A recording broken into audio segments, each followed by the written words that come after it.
사가시아 34주간인데요. 민수기 1장 1절에서 4장 20절까지 말씀입니다. 바미드바르, 강야에서라는 뜻인데요.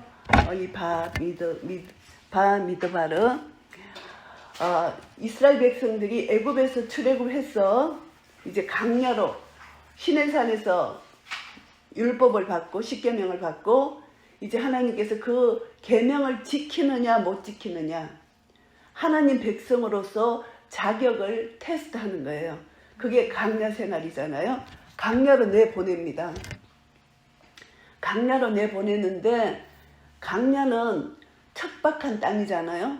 그 강야는 하나님과 동행하지 않으면 하나님 말씀을 순종하지 않으면 살 수 없는 것이 강야예요. 우리가 이 세상에 우리가 사는 것이 강야 생활이에요. 우리가 애굽에서 우리가 출애굽했잖아요. 예수 그리스도를 나의 구주로 영접하고 죄에서 사망에서 생명으로 옮겨졌잖아요. 이제 강야 같은 생활을 우리가 이 땅에서 사는데 언젠가 가야 될 목적지가 새하늘과 새 땅, 천국이잖아요. 메시아 왕국으로 가는데 이스라엘 백성들도 똑같이 강야 생활을 하는 동안 이들에게 목적지를 주신 거예요. 하나님이. 이 목적지가 가나안 땅인데 목적지를 향해서 가는데 이들은 목적지를 잃어버리고 잊어버리고 강야 속에서 방황하며 살면서 많은 수많은 죄를 짓잖아요. 이런 모습을 보면서 우리가 어떤 것을 교훈받아야 되느냐.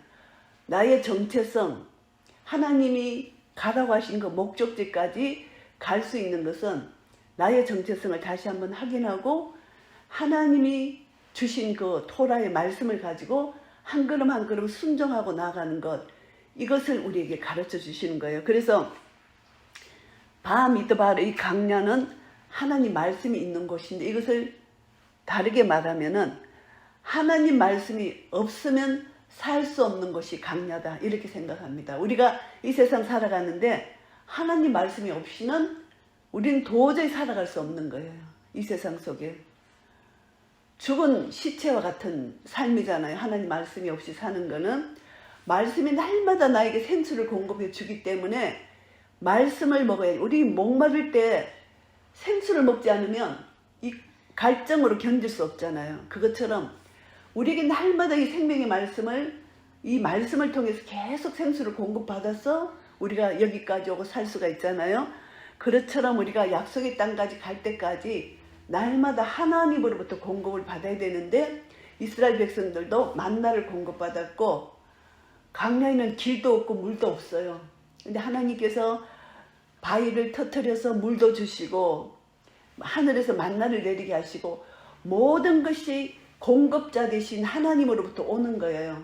하나님으로부터 공급받지 않으면 살 수 없는 것이 강야다, 이렇게 생각할 수가 있습니다. 그래서 이스라엘 백성들의 강야 40년, 이들은 말씀으로 산 자만 구원을 받았고 말씀을 버린 자, 불순종한 자는 결국 강야에서 죽임을 당한 겁니다. 그래서 이 바미드바르, 이 단어 속에는 말씀의 나라가 이루어진다. 이 바미드바르가 강야 천년왕국 메시아 왕국을 우리가 여기서 볼 수가 있는데 여기서 미드바라는 것이 강야라는 뜻인데 이 강야에서 말씀의 나라, 아들의 나라가 이 강야에 포함이 된답니다. 그래서 이 또 미드바라 안에는 다바르라는 단어가 있는데 이 단어는 말하다, 말씀이라는 뜻이 담겨 있대요. 그리고 이 단어 안에는 메임이라는 단어가 있는데 혼동, 나라, 언어, 이런 단어가 있답니다. 그래서 전체를 보면은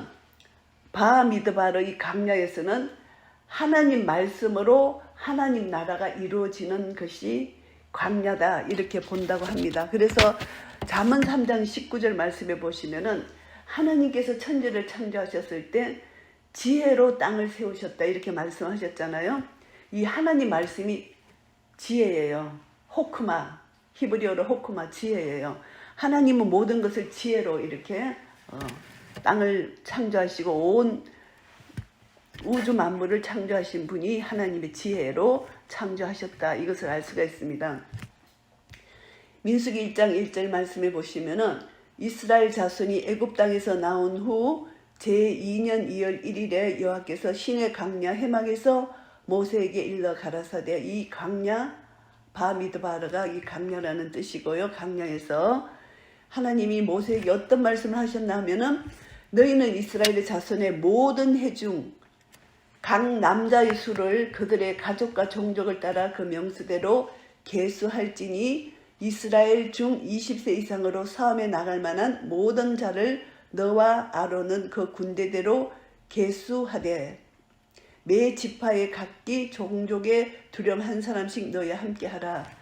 여기서 이스라엘 자손 중에서 그 중에서 또 남자 계수하는 사람을 그렇게 말합니다. 계수하는 자는 이스라엘 자손 중에서 그 다음에 남자 중에서 그 다음에 20세 이상 싸움에 나갈 만한 자, 이 사람을 계수를 하는데 군대대로 계수하라. 이 군대라는 단어를 쓰잖아요. 이 군대가 출애굽기 7장 4절에 이스라엘 백성들을 출애굽할 때 하나님께서 이스라엘 백성들을 군대라고 부르셨어요. 출애굽 7장 4절에 보시면은 바로가 너희를 듣지 아니할 터인즉 내가 내 손을 애굽에 더하여 여러 큰 재앙을 내리고 내 군대 내 백성 이스라엘 자손을 그 땅에서 인도하여 낼지라. 이스라엘 백성을 하나님께서 군대라고 여기서 명칭을 해주십니다. 그리고 출애굽기 12장 17절 말씀에도 군대라고 말씀하시는데요. 너희는 무교절을 지키라. 이날에 내가 너희 군대를 애굽 땅에서 인도하여 내었음이니라. 군대라고 말씀하십니다. 그리고 12장 41절에 보시면은 출애굽기 12장 41절 430년이 마치는 그날에 여호와의 군대라고 이렇게 칭해 주십니다. 그래서 이 군대는 이스라엘은 여호와의 군대예요. 그리고 12장 51절에도 그 같은 날에 여호와께서 이스라엘 자손의 그 군대대로 여호와의 군대죠. 그래서 이스라엘이 군대로 하나님께서 바꿔주시고 이 백성들을 여호와의 군대라고 명칭을 바꿔주셔요. 그래서 오늘 여기서 민수기에서 싸움에 나갈 만한 모든 자를 계수하라. 군대대로 계수하라. 이렇게 말씀하시잖아요. 여기서 계수한다는 것은 머리를 들어 올린다는 뜻이 있어요. 그래서 우리가 일반 사람들은 민수기 그러면은 인원을 사람 수를 세는 것, 그 백성의 수를 세는 것을 따라서 민수기라는 이름을 붙였는데 이것은 일반 이스라엘 사람들이 아닌 일반 사람들이 붙인 이름이고 이스라엘 토라를 아는 히브리적 관점으로는 이것을 민수기라는 이름을 안 붙이고 광야에서 바미드바르라는 강야에서라는 이름을 붙여요. 이것은 사람을 계수하는 것이 아니라 강야에서 하나님이 어떤 일을 행하셨느냐 그게 중심을 두는 거예요. 그리고 강야에서 군대, 여호와의 군대는 어떻게 행했느냐 여기에서 관심을 두는 것인데 하늘에는 천군 천사 하나님의 군대가 있어요. 하나님의 군대가 하나님의 보좌를 천군 천사를 이렇게 호위하고 있어요. 이 똑같은 모형이 이 땅에서 이스라엘 군대가 배치되어서 여호와의 군대가 배치되어서 성막 중심으로 이렇게 동서남북으로 지파들이 12지파가 3지파씩 나눠서 배치되는데 성막 중심에 이 성막은 레위 지파가 이 성막을 완전히 호위하는 거예요. 그렇게 하늘의 모형, 천군천사가 하나님 영광의 보좌를 호위하는 것처럼 이 땅에서 레위 지파가 성막에 진을 치고 아무도 이 안에 들어갈 수 없도록 이렇게 호위하고 그 다음에 그 밖에 또 12지파가 3지파씩 나눠서 호위하고 그래서 하늘 모형이 그대로 이 땅에 내려왔다 생각하면은 하나님의 거룩하신 이름을 조금도 더럽히면 안 된다. 이것을 우리가 더 사명감을 가지고 우리가 하나님의 이름은 거룩히 여김을 받아야 되고 나 한 사람 한 사람으로부터 하나님 이름이 거룩히 여김을 받아야 된다는 것을 깨닫게 됩니다. 그래서 군대대로 계수하는데 이제 여기서 보면은 어떤 계수란 머리를 든 자라 이런 뜻이잖아요. 그래서 머리를 들어 올려라. 이거는 숫자가 아니라는 것입니다. 하나님이 각자의 이름을 부른다는 것입니다. 예수님께서 부활하셔서 마리아야 이름을 불렀잖아요. 각자의 이름. 그러니까 하나님의 형상으로 닮은 한 사람 한 사람의 인격을 하나님이 너무나 사랑하시고 존귀히 여기신다는 것입니다. 우리 한 사람 한 사람을 기쁨을 이기지 못하는 하나님의 사랑, 존귀히 여긴다는 것입니다. 그래서 그냥 한 공동체 안에 그냥 한 무리의 한 사람이 아니라 한 사람 한 사람이 존귀히 머리를 드는 것, 계수한다는 이 계수에 그런 뜻이 포함되어 있어요. 그래서 머리를 들어 올려라. 너무너무 중요하게 한 사람 한 사람을 하나님께서 사랑으로 불러내신다. 이것을 말씀합니다. 그래서 그 명수대로 이제 각 지파마다 이렇게 싸움에 나갈 만한 모든 남자를 이렇게 계수하는데, 이 남자라는 단어 뜻에 자카르라는 히브리어에 기억된 자 이런 뜻이 담겨 있다고 합니다. 그래서 하나님께 기억된 자 이것입니다. 하나님은 한 사람 한 사람을 기억하고 계신다는 것입니다. 그냥 잊어버린 자가 아니라 하나님 앞에는 한 사람 한 사람이 너무나 중요한 하나님 형상을 닮은 인격체다. 이것을 여기서 깨닫게 되고요. 그래서 이제 각 지파마다 12지파 인구조사를 하게 됩니다. 하나님 명령 따라 인구조사를 하는 것이 이제 1장 전체의 내용입니다. 1장에서 각 개인을 부르시는 하나님, 그래서 약속의 땅을 향해서 가는 준비 과정으로 이제 하나님의 군대를 계수하는 이 과정이 1장에서 나옵니다. 그리고 이제 2장에서 보면은 여호와께서 모세와 아론에게 일러 가라사대 이스라엘 자손은 각각 그 기와, 이 깃발이죠, 그 종족의 기호 곁에 진을 치되 해막을 사면으로 대하여 치라. 성막이 중앙에 있어요. 동쪽은 유다 지파, 남쪽은 루벤 지파, 그리고 서쪽은 납달리, 에브라임, 서쪽은 에브라임 지파 해서 세 지파, 북쪽은 단 지파를 중심으로 세 지파인데, 동쪽은 유다, 이사갈, 스불론, 남쪽은 루벤, 시몬, 갓, 그리고 서쪽은 에브라임, 므낫세, 베냐민, 그리고 북쪽은 단, 아셀, 납달리, 이렇게 세 지파씩 이렇게 나눴습니다. 그래서 이들이 자기의 깃발 아래 들어가야 돼요. 깃발 아래. 종족의 기호 곁에 진을 쳤는데, 이것은 자기의 정체성을 깨달으라는 것입니다. 나는 어느 지파에 속했는지, 내 정체성을 모르면은 이 자기 깃발 밑에 안 가고 딴 깃발에 가면 이게 질서가 무너지는 거예요. 하나님 질서가. 그래서 하나님이 나를 부르신 정체성 아래 내가 그대로 질서 안에 순복하여 내 자리를 지켜야 되는 거예요. 내 자리를 넘으면은 이것은 하나님의 질서를 초월하고 하나님 질서를 무시하고 깨트리는 것이 되잖아요. 그래서 이 지파는 그 깃발 아래 진을 쳐야 되고 그 깃발 아래 있어야 된다. 이것을 말씀합니다. 그래서 이 깃발이 굉장히 중요합니다. 그래서 이 깃발 아래 내가 내 정체성을 가지고 내 깃발 아래 내가 있는 거.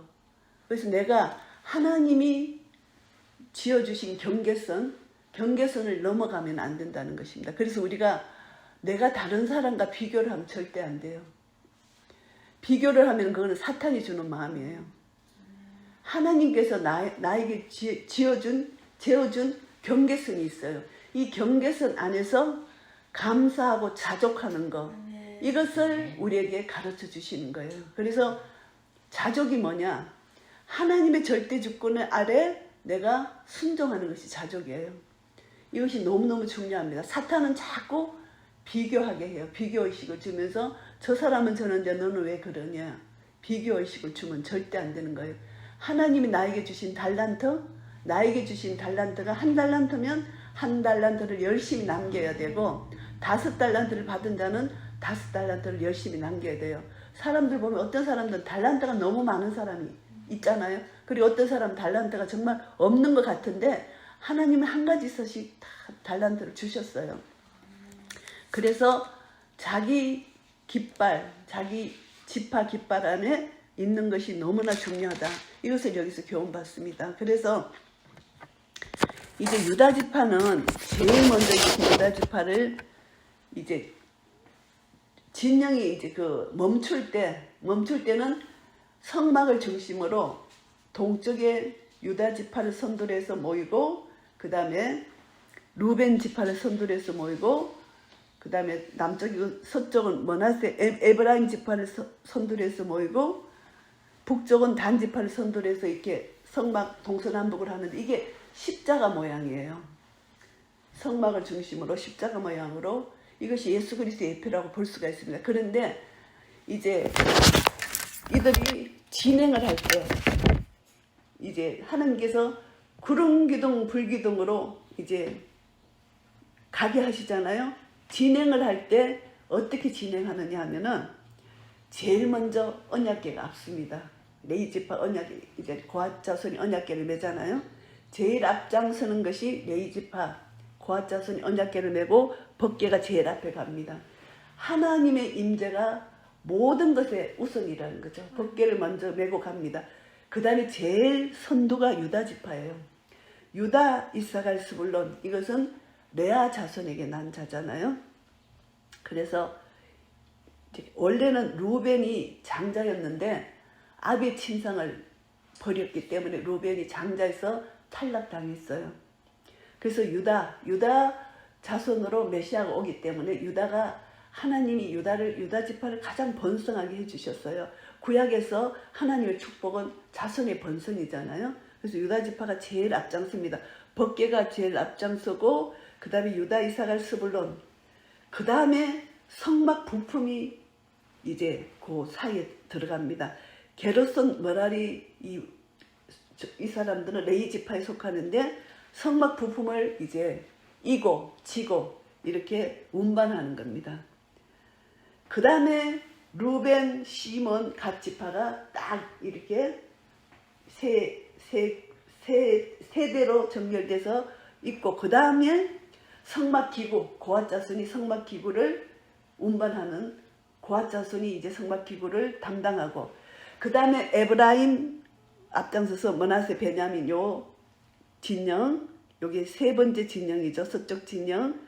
그 다음에 북쪽 진영, 단, 아셀, 납달리, 요 북쪽 진영이 제일 끝으로 이렇게 진행을 합니다. 하나님이 명령하신 대로 그렇게 진행을 하도록 딱 이렇게 순서 배치를 했는데, 17절 보시면, 2장 17절 보면은 이제 그 다음에 해막이 레인의 진과 함께 모든 진의 중앙에 있어 진행하되 그들의 진친 순서대로 각 사람은 그 위치에서 그 길을 따라 앞으로 행할지니라. 그 진의 중앙에 진친 그 순서대로 쭉 행한다는 것입니다. 그래서 제일 앞에 유다 지파가, 그것을 이제 2장 제가 2절 봉독합니다. 2장 3절. 동방해 돋는편의 진칠자는 그 군대대로 유다의 진기에 속한 자라. 유다 자손의 족장은 암미나답의 아들 나손이요. 유다를 동쪽에 진치라고 명령하셨고, 그 다음에 10절에 보시면은 남편에는 루벤 군대의 진기가 있을 것이라. 남편의 루벤 군대를 진치라고 명령하셨고, 그 다음에 18절에 서편에는 에브라임의 군대의 진기가 있을 것이라. 서편은 에브라임입니다. 그리고 25절 북편에는 단 군대, 이렇게 해서 세 지파씩 이렇게 짝을 지어서 진을 치라고 합니다. 그래서 32절 보면은 이상은 이스라엘 자손이 그 종족을 따라 계수함을 입은 자니 모든 진의 군대 곧 계수함을 입은 자의 총계가 60만 3,550명이었으며 이렇게 쭉 합니다. 그런데 하나님께서 레위인은 이 계수에서 빠지게 하십니다. 레위인은 종족의 계수에 포함시키지 않습니다. 하나님께서 33절 레위인은 이스라엘 자손과 함께 계수되지 아니하였으니 여호와께서 모세에게 명하심과 같았느니라. 이스라엘 자손이 여호와께서 모세에게 명하신 대로 다 준행하여 각기 가족과 종족을 따르며 그 길을 따라 진치기도 하며 진행하기도 하였더라. 진칠 때는 멈추고 그 다음에 진행하고 이렇게 하나님이 명령하신 순서대로 동서남북으로 이렇게 진을 치게 하나님이 딱 순서를 정해주셨어요. 이 하나님의 질서, 명령에 그대로 순종해서 진을 치고 자기 지파 깃발 아래 들어가 있어야 되는 것입니다. 이것이 하나님의 명령입니다. 그리고 3장에서는 여호와께서 시내산에서 모세와 말씀하실 때에 아론과 모세의 낳은 자가 이러하니라. 이제 이게 레위 지파가 인구 조사가 되는데 레위 지파 인구 조사하는데 4절에 나답과 아비후는 시내 강야에서 다른 불을 여호와 앞에 들이다가 여호와 앞에서 죽었고 무자하였고 엘라셀과 이다말이 그 아비 아론 앞에서 제사장의 직분을 행하였더라. 이렇게 여기서 다시 한번 나답과 아비후가 하나님 앞에서 하나님 영광을 드러내지 않고 하나님 이름을 모독한 그 죄악을 다시 한번 여기서 언급합니다.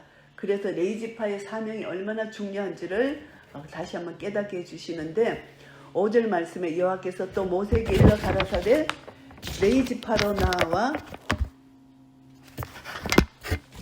제사장 아론 앞에 서서 그에게 시종하게 하라.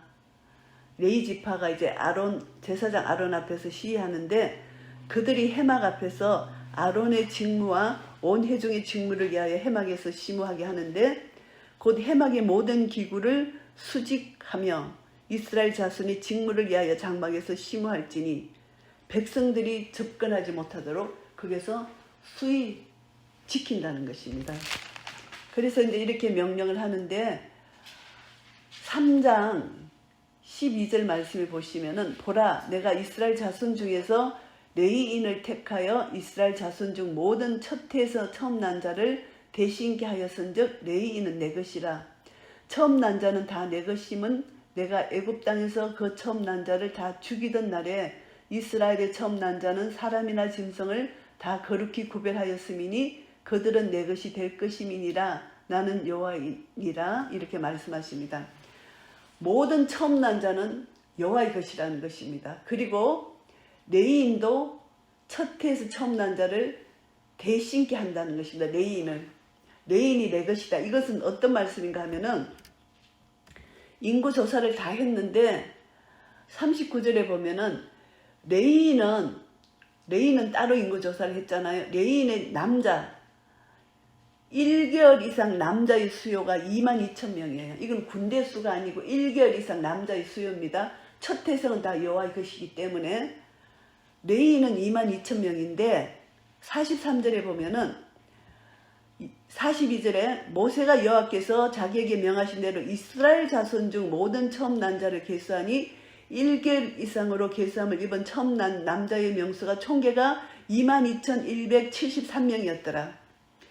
39절에 레위인의 1개월 이상 남자는 22,000이고 43절에 이스라엘 자손 중에 처음 난 1개월 이상 처음 난 자의 남자 수는 22,273명이라.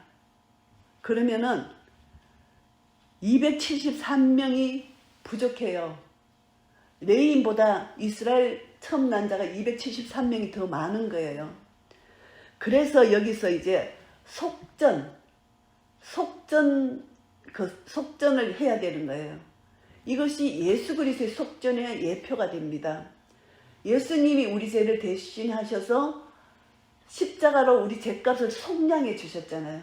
내가 달려야 할 십자가를 예수 그리스도가 달려셨잖아요. 이것이 속량. 그래서 나는 믿음으로 속량 받았어요. 이것이 속전이라는 언어로 우리가 본다면은 이 273명은 하나님께서 12장에 3장 12절에 레위인 이스라엘 모든 첫해 난 자를 대신케 한다고 그랬습니다. 레위인이 대신하니까 레위인이 예수님처럼 속량하는 거예요. 모든 첫 난 자를 이스라엘 처음 난 자를 레위인이 속량하는 것입니다. 하나님이 레위인을 내 것이라 말씀하셨잖아요. 그래서 그 속량을 어떻게 하나, 속전을 어떻게 드리냐면 46절에 이스라엘 자손의 처음 난 자가 레위인보다 273인이 더한 적 더 많다는 것입니다. 속하기 위하여 매명에 5세겔씩 치하되 성소의 세겔대로 치하라. 한 세겔은 20계란이라. 55세겔씩 매명에 한 사람마다 5세겔씩 치하라는 것입니다. 이것은 무슨 말씀인가 하면은 레위인을 대신해서 이스라엘 처음 난 자를 속량받으라. 속전을 내서 속량받으라는 뜻입니다. 그래서 우리 죄를 대신하신 예수님의 속량하신 것과 같이 이스라엘에 273명이 더 많기 때문에 레위인이 그것을 속량해서 레위인이 그 속전을 받는 것입니다. 그것이 이제 48절부터 쭉 나옵니다. 그 더한 속전을 아론과 그 아들들에게 줄 것이니라. 모세가 레위인으로 대속한 이에의 사람에게서 속전을 받았으니 곧 이스라엘 자손의 처음 난 자에게서 받은 돈이 성소의 세겔대로 1365세겔이라. 이 속전을 여호와의 말씀대로 아론과 그 아들들에게 주었으니 여호와께서 모세에게 명하신가 같았느니라. 그래서 이 속전이 여기서 말씀하시는 것이 예수님의 우리 죄를 대신해서 속량, 처음 난 자는 다 죽임을 당하는 그 하나님의 말씀이 이 이스라엘의 처음 난 자가 여호와의 것인데 레위인이 여호와의 것으로 대신해서 273명의 속전을 레위인에게 주므로 이 이스라엘의 처음 난 자가 속량받았다. 이 뜻입니다. 이것이 예수 그리스도가 우리 죄를 대신해서 속량해 주신 것과 예표라고 볼 수가 있고요. 그리고 이제 4장에 보면은 레위 자손이 업무가 분담되는데요.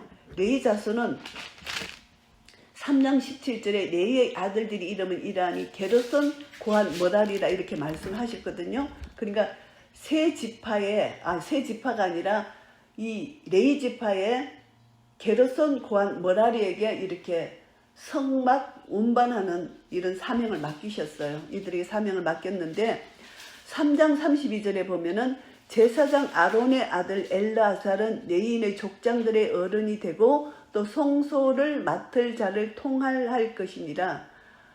제사장 아론의 아들 엘르아살, 이 아론은 고핫 자손에 속합니다. 아론이 고핫의 손자예요. 그래서 고핫 자손 중에 아론이 제사장 직분을 받았는데 이제 4장에 보면은 레위 자손의 업무가 분담이 되는데 고핫 자손에 대한 것이 4장 20절까지입니다. 오늘 이 파라샤 말씀이 민수기 1장 1절에서 4장 20절까지 말씀인데요. 그래서 4장 20절까지 이 말씀은 고핫 자손의 업무 분담에 대한 말씀입니다. 그래서 레위 자손 중에서 고핫 자손을 그들의 가족과 종족을 따라 총계할지니 이제 30세 이상으로 50세까지 해막의 일을 하게 하여 그 역사에 참가할 만한 모든 자를 계수하라 하시면서 고핫 자손이 해막한 지성월에 대하여 할 일은 이러하니라 이제 할 일을 주시는데 행진할 때에 아론과 그 아들들이 들어가서 간 막는 장을 걷어 정거개를 덮고 그의 해달의 가죽을 덮고 그의 순청색 보자기를 덮은 후에 그 채를 깨고 그러니까 언약궤 이렇게 장을 이렇게 덮으라는 것입니다. 그리고 그 채를 장을 덮는 정거개를 또 덮고 이렇게 해서 해다리 가죽은 언약궤를 덮는 제일 끝에 덮는 것이 해다리 가죽입니다. 진설병상에 청색 보자기를 펴고 대접들과 숟가락과 주발들 붓는 잔들을 그에 두고 또 항상 진설한 떡을 그에 두고 성소 안에서 일을 고핫 자손이 맡는 것입니다. 그리고 이제 덩대 그 다음에 불집게 불똥그릇 다 이것을 덮으라. 거룩한 것이 밖에 접촉되면 안 되고 다 덮으라는 것입니다. 그리고 덩대 그 모든 해달의 가죽 덮개 안에 다 넣으면은 털이에 두고 검다니의 청색 보자기를 펴고 해달의 가죽 덮개로 덮으라 이렇게 다 덮으라는 말씀이 많이 나옵니다. 그리고 이제 해달의 가죽 덮개를 그에 덮고 제일 마지막으로 이제 성소 언약궤를 다 덮으라는 것입니다. 그래서 행진할 때에 아론과 그 아들들이 성소와 성소의 모든 기구 덮기를 필하거든 보자기에 사서 안에 집어넣어서 또 그 위에 덮고 이렇게 이것을 다 설명하는 것이 5절부터 쭉 설명하면서 하시는 말씀이 15절에 행진할 때에 아론과 그 아들들이 성소와 성소의 모든 기구 덮기를 필하거든 고앗 자손이 와서 맬 것이니라. 이게 맨다는 것이 고앗 자손이 언약궤를 매야 돼요. 그러나 성물을 만지지 말지니 죽을까 하노라. 해막 물건 중에서 이것들은 고앗 자손이 맬 것이며, 고앗 자손이 매기는 매는데 성물은 만지지를 못하는 거예요. 이것은 아론과 그 아들들만이 들어가서 이 보자기 덮고 사고하는 것이 5절 말씀에 아론과 그 아들들이 들어가서 성막 안에서 하는 겁니다. 그리고 고앗 자손 레위 지파는 매기만 매는 거예요. 그래서 하나님 하실 말씀이 17절 여호와께서 또 모세와 아론에게 일러 가라사대 너희는 고앗 족속의 지파를 레위인 중에서 끊어지게 말지니. 성물 담당의 엄격함을 여기서 다시 한번 말씀합니다. 그들이 지성물에 접근할 때에 그 생명을 보존하고 죽지 않게 하기 위하여 너희는 이같이 하여 아론과 그 아들들이 들어가서 각 사람에게 그 할 일과 그 맬 것을 지휘할지니라. 성소 그 지성물을 절대 레위인은 만지지 못한다. 아론과 그 아들들이 들어가서 제사장이 들어가서 보자기를 펴고 그 안에 담고 덮개로 덮고 다 하고 끝내고 나서 이 레위 지파는 고앗 자손은 매기만 매고 어깨 매고 운반만 할 것이지 절대 성물을 만지지를 못한다. 이것이 하나님의 명령이에요. 그래서 그들은 잠시라도 들어가서 성소를 보지 말 것은 죽을까 함이니라. 얼마나 하나님의 성막이 거룩하고 거룩한 것인지 절대 레위 지파도 만지지를 못하게 하시는 하나님의 철저한 성소 성막 보호 방침이에요. 규칙입니다. 그래서 이것을 보면은 이제 우리가 이것을 다시 한번 생각해 보면은 레위 지파가 하나님께서 특별히 구별하셨다. 성막 배치를 다 하고 이렇게 각 지파별로 정체성을 다 주신 후에 이제 레위 지파를 특별히 3장에서 레위 지파를 인구를 계수해서 이제 속전도 다 받게 하시고 이들에게 업무를 분담해 주셨는데 그만큼 하나님의 성막은 중요하다. 그래서 우리가 오늘 만인 제사장이지만 우리가 하나님의 그 거룩하신 이름이 얼마나 중요하고 중요한지를 하나님 명령하신 이 민수기를 통해서 다시 한번 깨닫게 돼요. 그래서 하늘에 하나님의 보좌의 모형이 그대로 내려왔다. 이것을 우리가 생각해 보면은 천군 천사로 호위된 그 하나님의 보좌가 이 낮고 낮은 곳에 오셨어요. 우리 인간을 임마누엘을 함께 하시게 해요. 오셨어요. 그런데 그 오신 그 하나님의 이름을 절대 더럽히지 못하도록 레위 지파를 구별해서 세우시고 레위 지파 안에서도 아론의 아들 제사장을 구별해서 안에 성소를 맡기시고 그래서 레위 지파가 제사장 아론의 아들이 성소를 담당하고 그 이제 메고 하는 것은 레위 지파가 담당하고 그 바깥에 동서남북에 12지파로 쫙 에워싸서 성막을 보호하고 아끼시는 하나님의 이름의 거룩함을 오늘 이 하나님의 질서대로 세우게 하시는 이것을 보면서 우리가 다시 한번 깨닫게 됩니다. 그래서 계시록 7장에 보시면은 14만 4천을 이렇게 12지파로 14만 4천을 세우셨잖아요. 이것을 보면은 하나님의 이 민수기에서 계획하신 그대로가 계시록까지 그대로 연결이 되는 것을 볼 수가 있습니다. 각 지파대로 내가 계시록 7장 4절 내가 입맞은 자의 수를 들으니 이스라엘 자손의 각 지파 중에서 입맞은 자들이 14만 4천이니 이 종족대로 지파대로 유다 지파 중에 아셀 지파 중에 시몬 지파 중에 쭉 지파대로 이렇게 다시 한번 지파를 말씀하십니다. 그리고 이 지파가 계시록에서 쭉 보시면은 하나님께서 이스라엘 12지파 12문이 있어요. 이것도 하나님께서 12지파를 생각한 것입니다. 계시록 21장 12절 보시면은 크고 높은 성곽이 있고 12문이 있는데 문에 12천사가 있고 그 문들 위에 이름을 썼으니 이스라엘 자손 12지파의 이름들이라. 동편의 세문, 북편의 세문, 남편의 세문, 서편의 세문이니 그 성의 성곽이 12기초석이 있고 그의 어린 양의 12사도의 12이름이 있더라.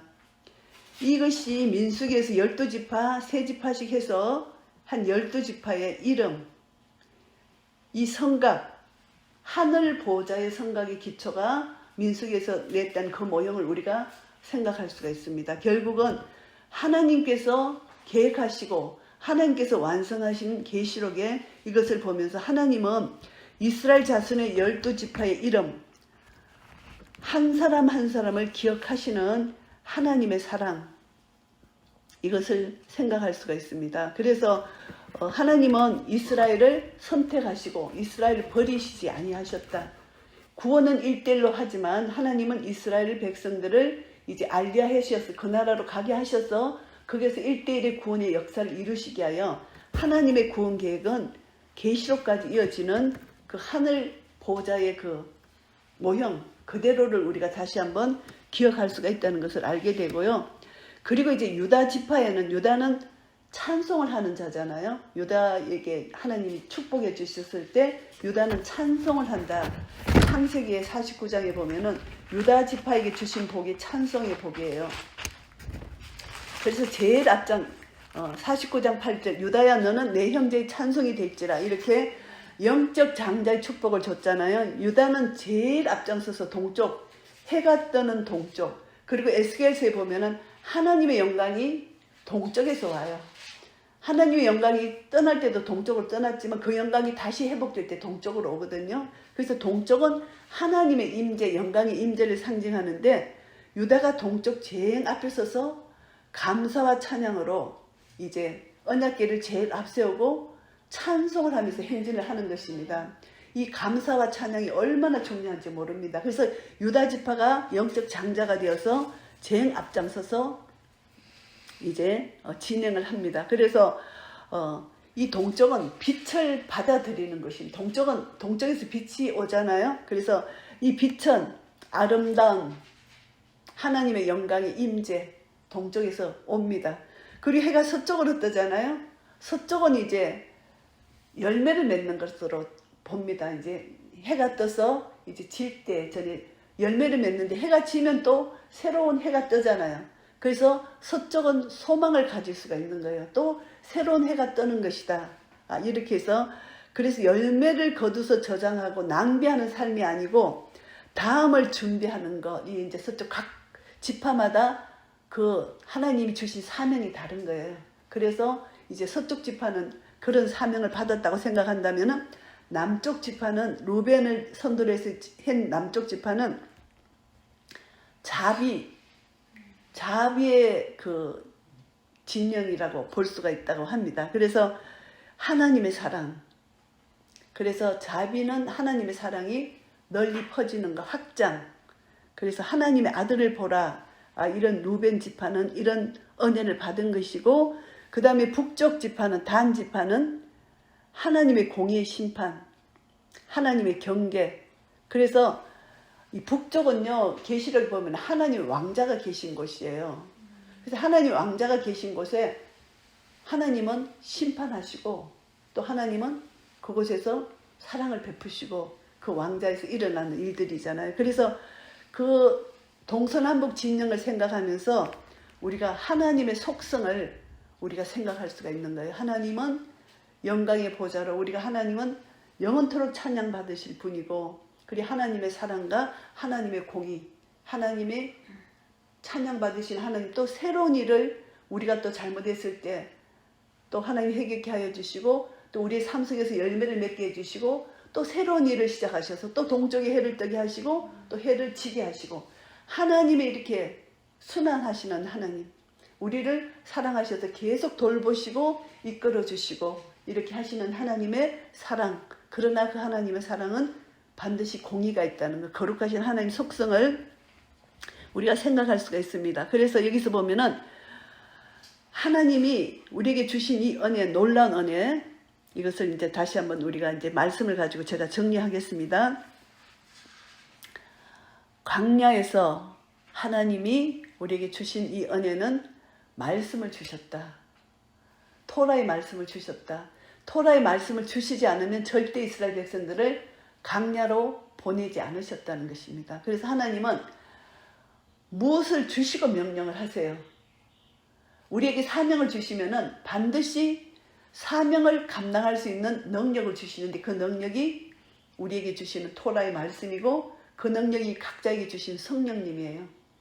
그래서 우리에게 은사를 주시고 명령하실 때는 반드시 할 수 있는 능력과 믿음과 은혜를 주신 거예요. 근데 내가 그것을 가지고 하다가 실족하는 것은 나의 잘못이고 내가 속아서 사탄에게 속아서 내가 넘어가는 것이고 내 육이 나도 모르게 나오는 것인데 이 육은요 순간이에요. 순간 말씀이 나의 속에서 떠나면 육은 순간 올라와요. 순간에 육은 쉽거든요. 육이 올라오면은 편해요. 그 순간에 내 육이 내 자신을 지배할 수가 있어요.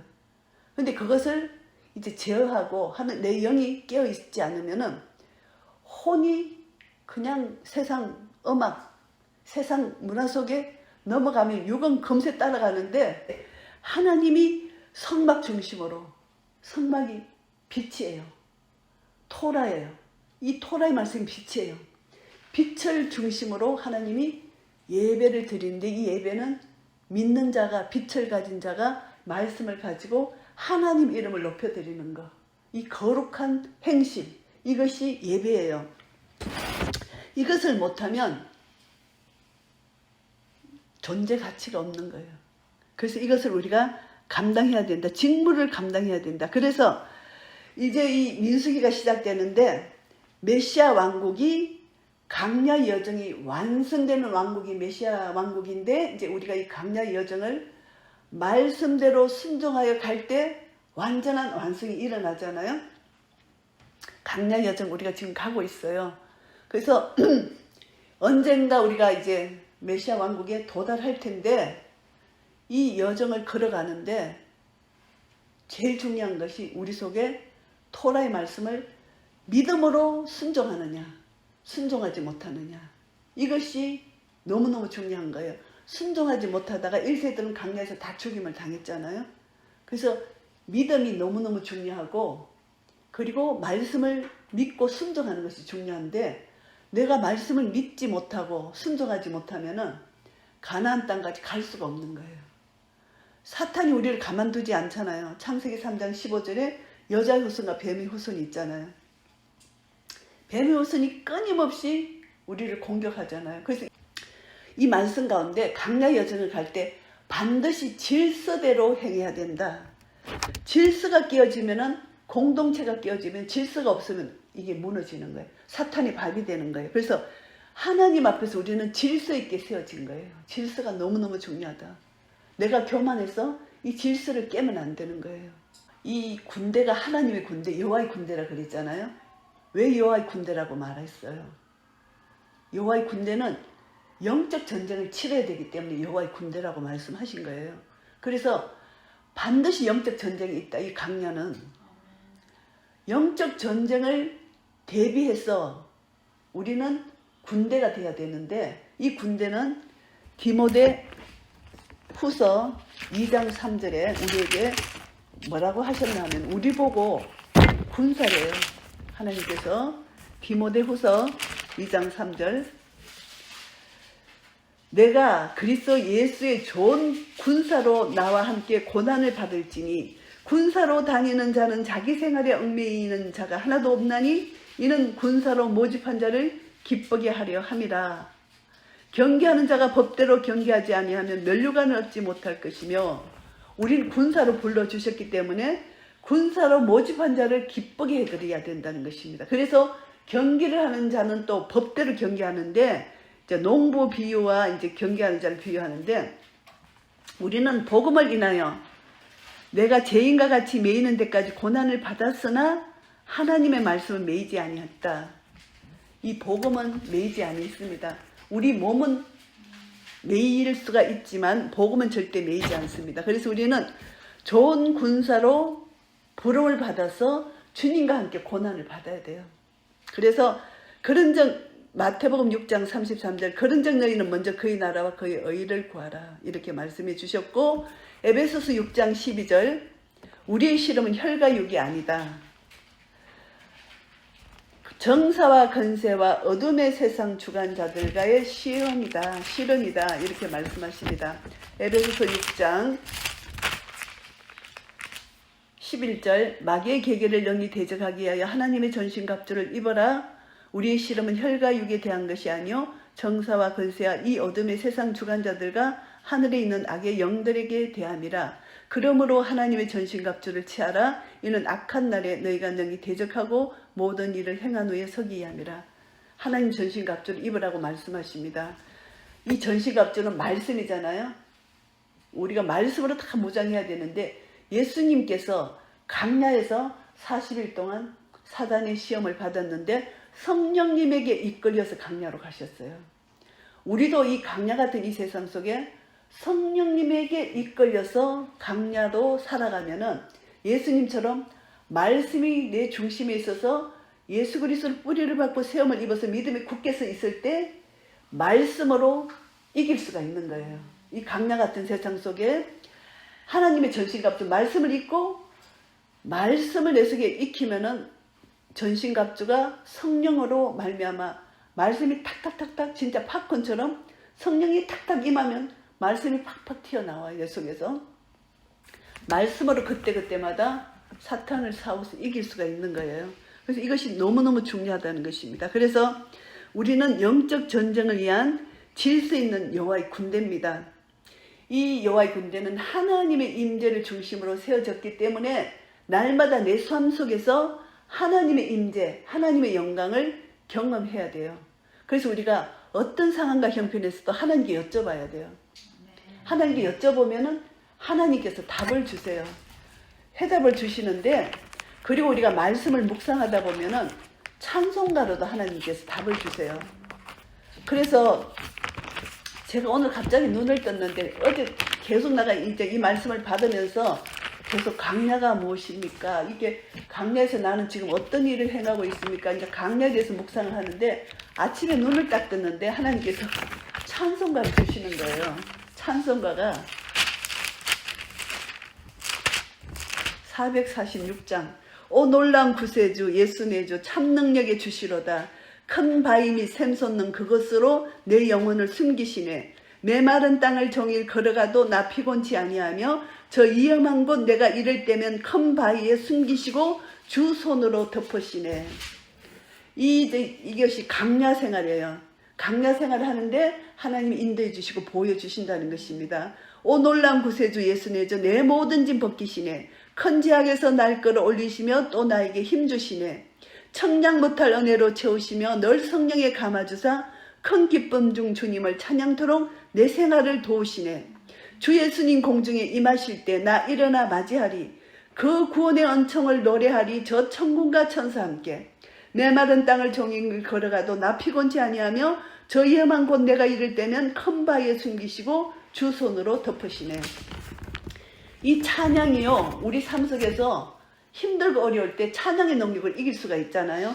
이 찬양은 영감 있는 그 믿음의 선진들이 영감을 받아서 만든 곡들이잖아요. 그래서 이 찬양을 딱 주시는데 내가 너무너무 감사한 거예요.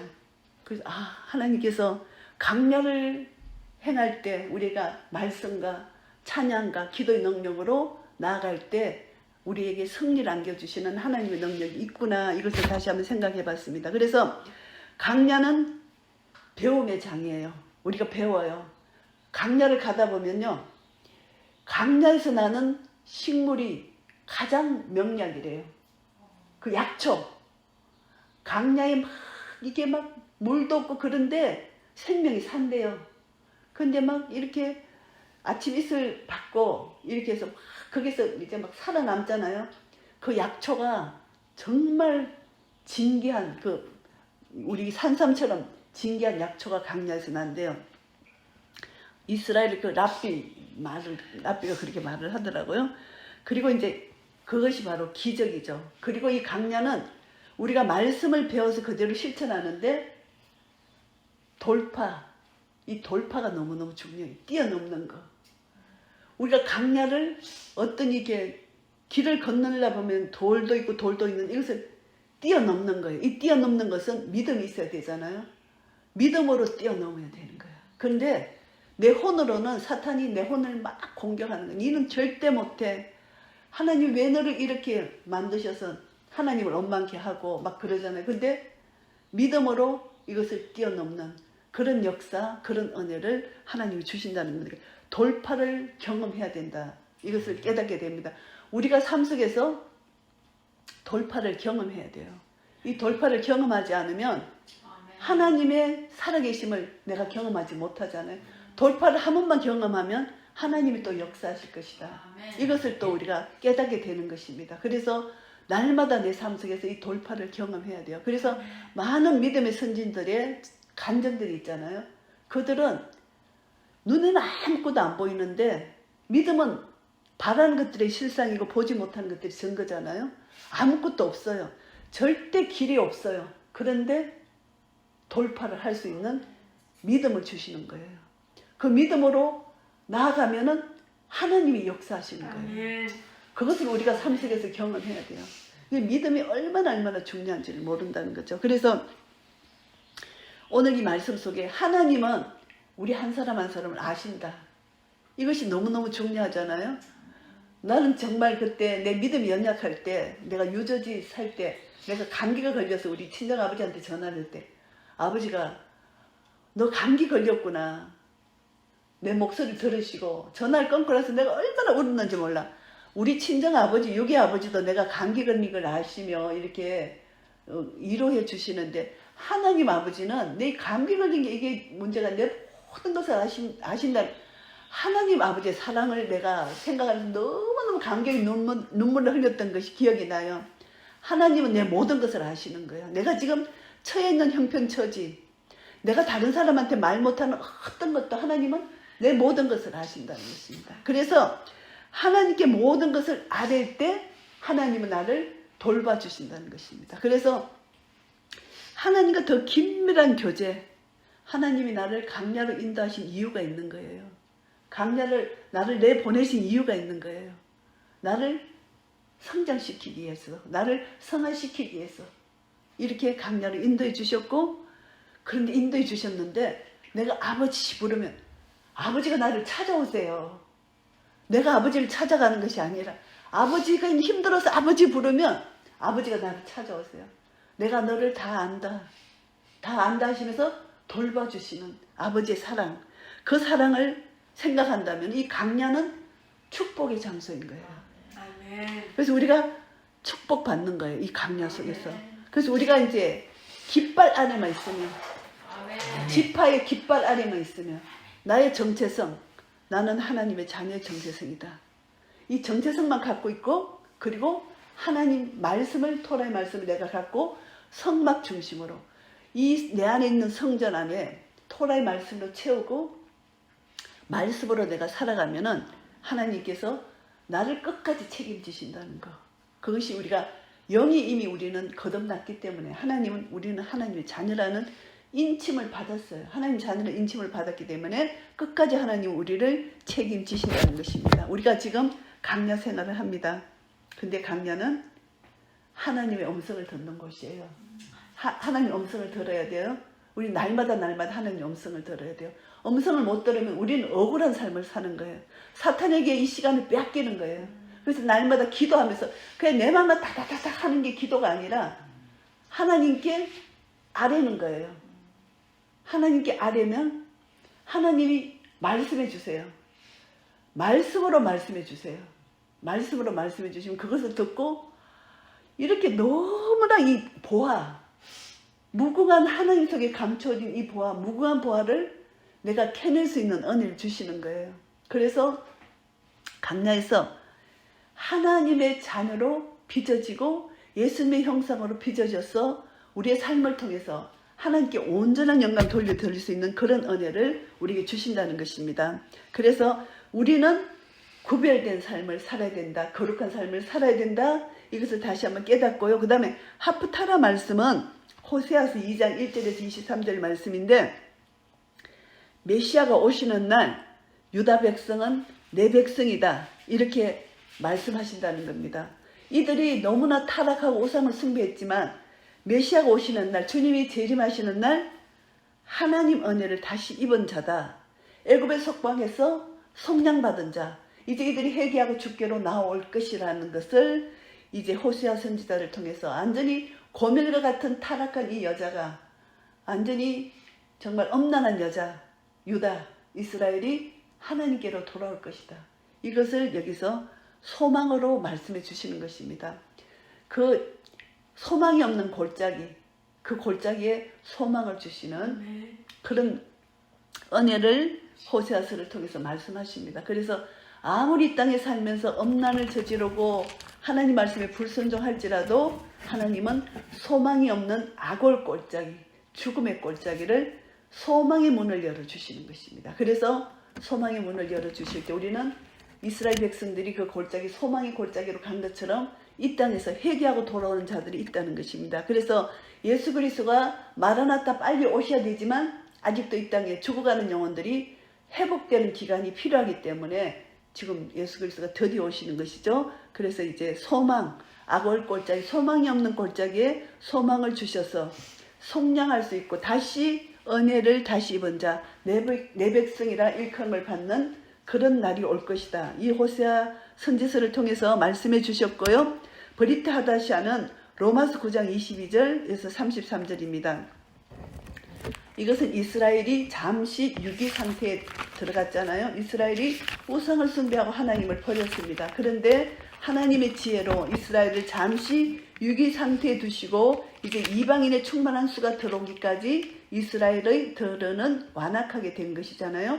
온 이스라엘의 구원을 얻게 하기 위해서 하나님이 잠시 이스라엘을 유기 상태에 두셨는데 9장에 보시면은 의를 따르지 않는 이방인도 의를 얻게 된다는 것입니다. 그래서 이스라엘을 잠시 유기 상태에 두시고 이방인을 구원해내시고 나중에 유대인도 구원해내신다는 하나님의 지혜를 여기서 말씀하십니다. 그래서 9장 22절에 보시면은 하나님은 토기장이다.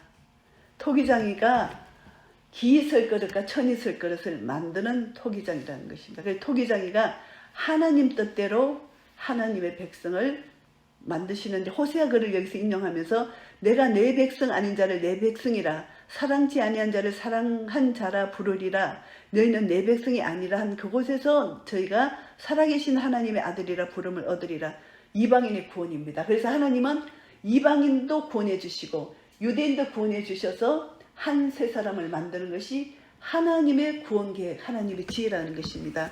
이것을 브리트 하다시아에서 말씀해 주셨습니다. 그래서 오늘 이 말씀을 가지고 우리는 오직 믿음으로만 약속의 땅에 들어갈 수 있다는 거, 히브리서 3장 말씀을 다시 한번 기억하면서 3장 7절 오늘날 너희가 그 음성을 듣거든 노하심을 격동하여 강야에서 시험하던 때와 같이 너희 마음을 강팍히 하지 말라.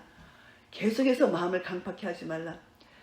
히브리서 3장 8절에도 그렇게 말씀하셨고 3장 13절에도 오직 오늘이라 일컫는 동안에 매일 피차 건면하여 너희 중에 누구든지 죄의 유혹으로 강팍히 됨을 면하라. 15절 말씀 성경에 일러서되 오늘날 너희가 그의 음성을 듣거든 노하심을 격동할 때와 같이 너희 마음을 강팍히 하지 말라. 이 말씀을 통해서 이 강야 생활 동안은 마음이 강팍해진다는 것입니다. 힘들고 어려운 고난이 계속 오면은 이 마음이 부드러운 마음이 없어지고 마음이 강팍해진다는 것입니다. 그럼에도 불구하고 하늘의 부르심을 입은 거룩한 형제들아 우리의 믿는 도리의 사도시며 대제사장이신 예수를 깊이 생각하라. 이렇게 말씀하십니다. 그래서 우리가 예수님을 깊이 생각하면은 토라의 말씀을 받은 우리는 마음을 강팍히 하지 말라는 것입니다. 성령이 이르신 바와 같이 오늘날 그의 음성을 듣거든 성령의 음성을 들으라는 것입니다. 그래서 강야가 힘들고 어려운데 이 마음이 강팍해질 수가 있다는 것입니다. 그래서 마음이 강팍해지면 내 자신의 마음 다시 한번 돌아봐야 돼요. 그리고 성령의 음성을 들으면 부드러운 마음, 새 영, 세연, 부드러운 마음, 이것이 중요합니다. 그래서 내 마음에 부드러운 마음이 있느냐, 내 마음에 세연이 있느냐. 그래서 히브리서 10장 22절에 우리가 마음의 뿌림을 받아 양심의 악을 깨닫고 몸을 맑은 물로 씻었으니 참 마음과 온전한 믿음으로 하나님께 나가서, 이 마음이 중요하다는 것입니다. 강팍한 마음을 없애고 보혈로 깨끗이 씻고 성령의 능력으로 참 마음, 온전한 믿음으로 나아가는데 우리는 성소에 들어갈 담력을 얻었습니다. 그 길은 휘장 가운데 우리를 위하여 열어놓으신 새롭고 산 길이기 때문에 우리는 그 길로 나가서 은혜 보좌 앞에 언제든지 담대히 나가서 하나님을 배웠고 교제할 수 있는 것입니다. 그리고 교회는 진리를 위해서 싸워야 하는데요. 누가복음 4장 18절에 포로된 자에게 자유를 주시고, 골로새서 1장 13절에 흑암에서 빛의 자녀로 우리를 바꿔주셨고, 계시록 12장 11절에 예수의 피와 그 이름을, 그 말을 증거하는 참 증거를 가진 우리 입술에 말이 있고, 그리고 자기 목숨을 조금 더 귀한 것으로 여기지 아니하는 이런 은혜를 입은 자입니다. 이런 은혜를 입은 자답게 우리가 날마다 승리 삶을 살아가는 것이 중요하다는 것을 깨닫게 됩니다. 그래서 우리는 이제 이미 믿음이 없이는 하나님을 기쁘시게 할 수 없고, 우리는 믿음이 있는 자로서 유다와 같이 제일 선두에 서서 언약궤를 앞에 모시고 제일 선두에 서서 날마다 하나님이 나에게 주신 구원의 기쁨과 감격을 찬송하며 감사하고 나아갈 때 사탄은 한 길 갔다 일곱 길로 달아날 것입니다. 이런 은혜가, 이런 믿음, 오직 의인은 믿음으로 말미암아 살리라. 침륜에 빠져 뒤로 물러갈 자가 아니다. 이것을 우리가 믿고, 하나님이 계시고 하나님을 믿는 자에게 반드시 상 주시는 이심을 믿는 믿음으로 우리는 끝까지 믿음으로 나아가 승리하여 하나님께 온전한 영광 돌려드릴 수 있는 한 분 한 분 되시기를 예수 그리스도 이름으로 축복합니다. 아멘.